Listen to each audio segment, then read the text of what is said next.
Hey everyone, I'm back with another update. In this episode, I'll cover Antifa's attack on TPUSA at UC Berkeley, the government shutdown, and the Veterans Day events in DC. Of course, I'll end with the noteworthy tidbits. Assistant Attorney General Harmeet Dillon is launching an investigation into UC Berkeley for allowing a total war zone to break out at the Turning Point USA event on campus. Dillon explained, the Civil Rights Division will investigate what happened here, and I see several issues of serious concern regarding campus and local security and Antifa's ability to operate with impunity in California.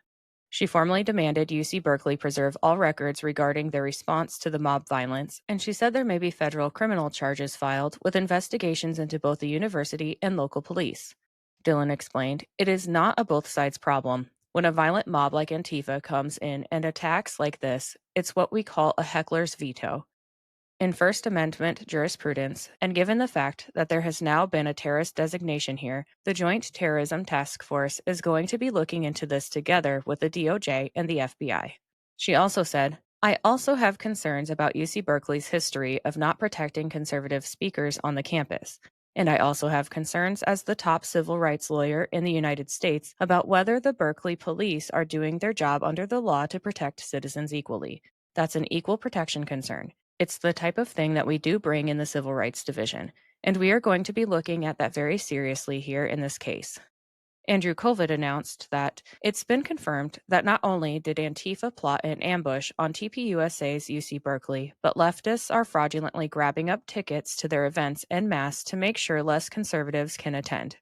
Colvin explained the situation by saying, this was an absolutely coordinated attack to disrupt the event, and thank goodness they failed. We had to switch to the university's ticketing system, which opened it up to far-left disruptors to grab those tickets. So about 500 people didn't show up. They grab the tickets, then leave it empty to make it look like we don't have a big, growing movement after Charlie's assassination. They either got scared away, harassed, or attacked. And the university's response? It's not our job to fill your event. Well, we filled it anyway. On to the government shutdown. While no final vote occurred on November 11th, procedural advancements and judicial decisions kept the endgame in motion amid ongoing economic fallout like flight delays and food insecurity. President Trump reiterated support for the deal, promising bonuses for essential workers, but Democratic infighting over the compromise intensified. Late in the day, the Republican-controlled House Rules Committee voted 8-4 along party lines to send the Senate-passed CR to the full floor for debate and a vote. This procedural hurdle cleared the way for potential passage as early as 4 p.m. today, November 12th.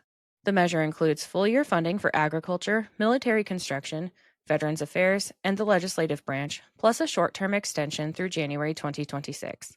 It also mandates rehiring any federal workers dismissed at the shutdown's outset and sets a mid-December Senate vote on Affordable Care Act subsidies, though without guaranteed extension.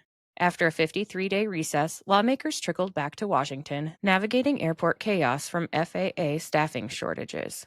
Speaker Mike Johnson stressed urgency, briefing GOP members on the plan during a morning call. Centrist Democrats signaled willingness to cross lines if needed, offsetting potential conservative holdouts. Top House Democrats, led by Minority Leader Hakeem Jeffries, vowed opposition without stronger ACA protections, calling the deal a surrender.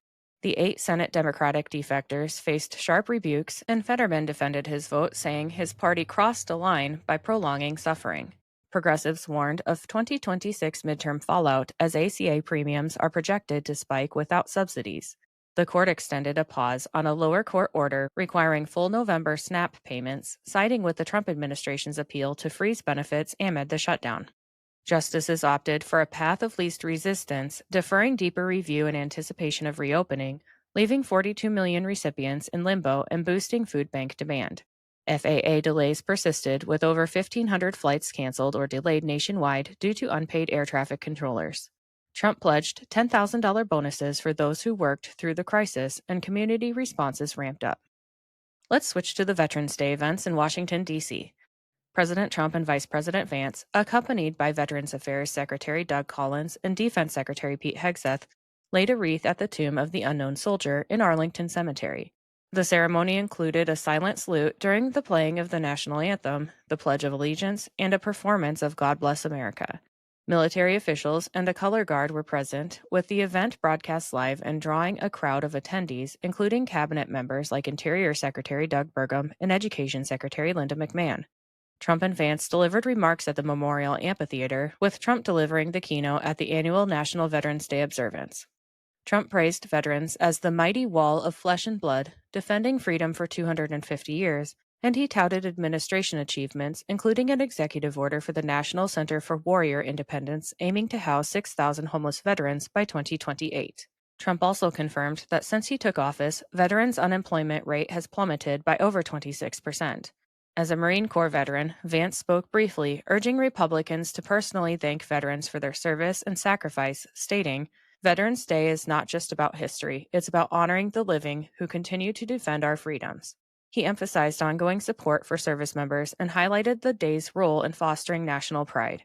Earlier in the day, or the day prior per some reports, Vance toured the Walter Reed National Military Medical Center with Second Lady Usha to meet wounded active duty service members and veterans in therapy.